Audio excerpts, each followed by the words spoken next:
So to start off with this question, I'm going to go through bits that are throughout our film that were inspired by other neo-noir films.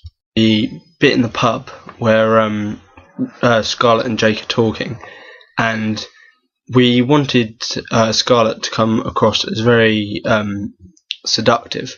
So in this bit, she is, as you can see, she's twirling her straw, and we got this from the bit in Pulp Fiction where they're at the diner and Uma Thurman is there and she's very seductive and she's sort of twirling her straw. And also, if you go in R1 and see Rosie here, she's got the red lipstick and the red nails. It's not very clear, but so has Uma Thurman in this one. The next bit would be in the bit where Rosie and her dad are inside a house. If you actually listen carefully, compared to the music we have, if it's going to work.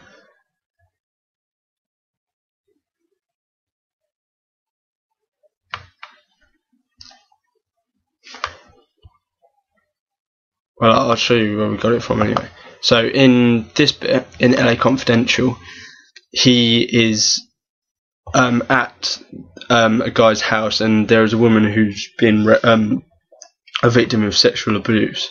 And obviously, so the visual is very serious. However, if you listen closely in the background, the guy's actually watching sort of a cartoon on TV. So the music contrasts a lot with what is actually going on in the scene, which we thought was very interesting. So if you just watch and just listen carefully.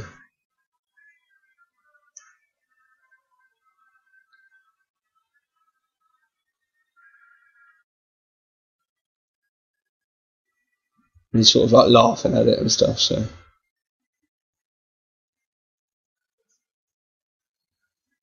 Yeah, so the music contrasts with what is going on. So in here, in R1, we have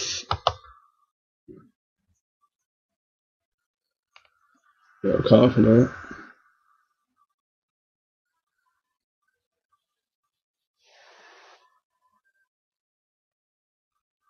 I might have missed it. Oh no, yeah. Sorry, it's back here.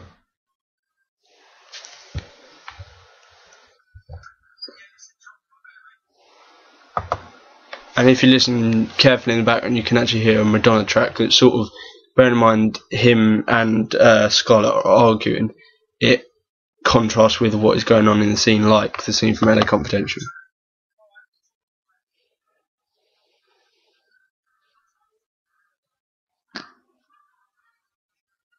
So you can hear that. And finally, although I couldn't find the actual clip from Brick, in the trailer, it's very similar to the sort of the start of Brick, where there's a voiceover, and this is the voiceover from Brick. This bit.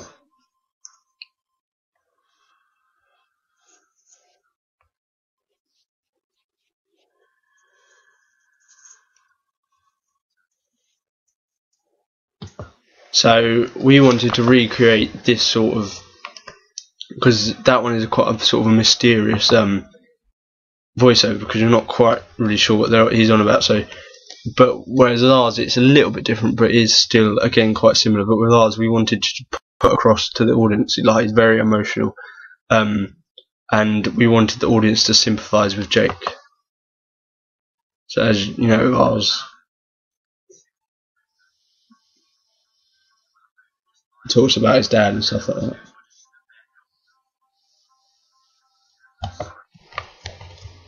So as well as the things I've just mentioned, we also wanted to create similar feels in our film as with such things such as the typical conventions of the film / neo-noir genre, the lighting and also the camera angles.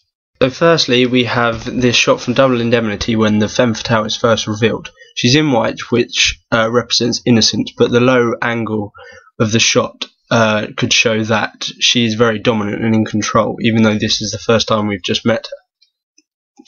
Similarly, if you go to the shot of our film, it's not quite as of a low angle, but we did create it as we did put it so it was a slight tilt up.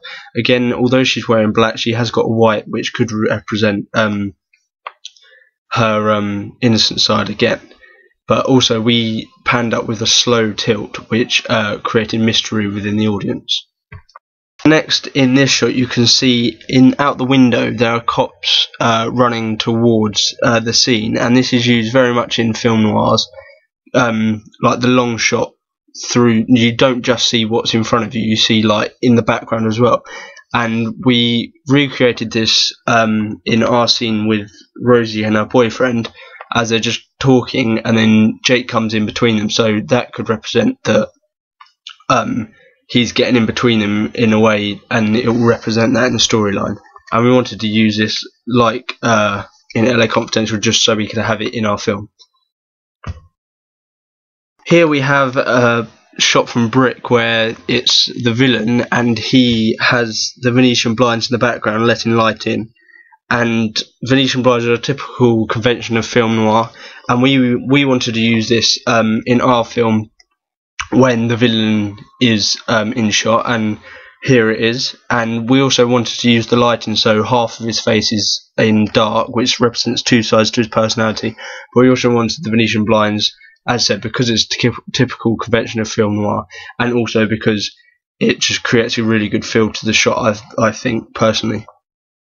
And then finally we have this canted angle shot from Sin City, and this is when he realises something bad's happened.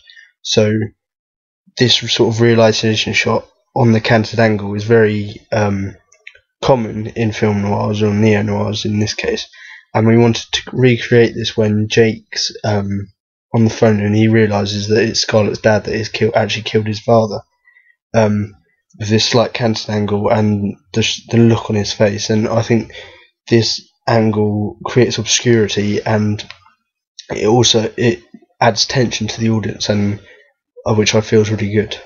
So after that, I'm now going to talk about things we used during our film, which actually challenged the typical conventions of film noir.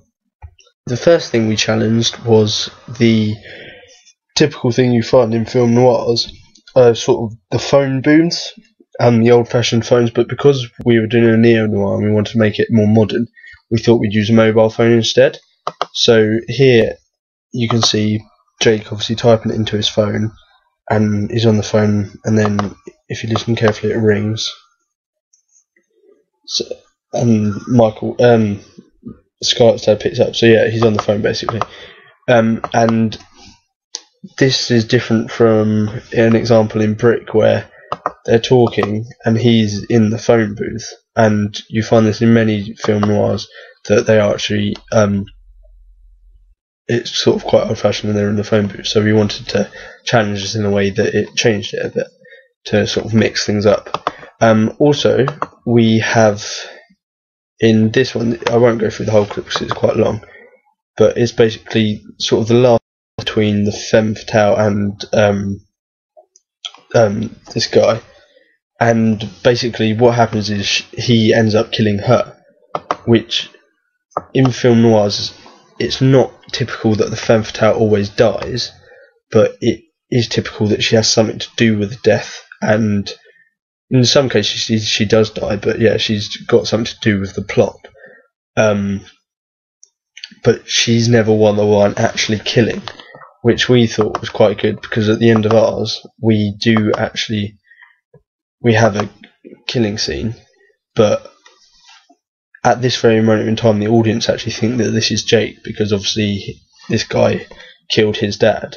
So we wanted to build tension and have it so you can't actually see him until the camera actually pans up in a minute, which you'll see, to actually reveal that it is the femme fatale. We wanted this shock factor in our film, as it's not a typical convention of the film noir genre, but we wanted to twist it up a bit and make it a little bit more interesting for the audience to watch. So just a quick overview. We wanted to make sure we use the typical conventions of the film noir genre to make sure that we stuck to it and made sure people recognised it as a film noir.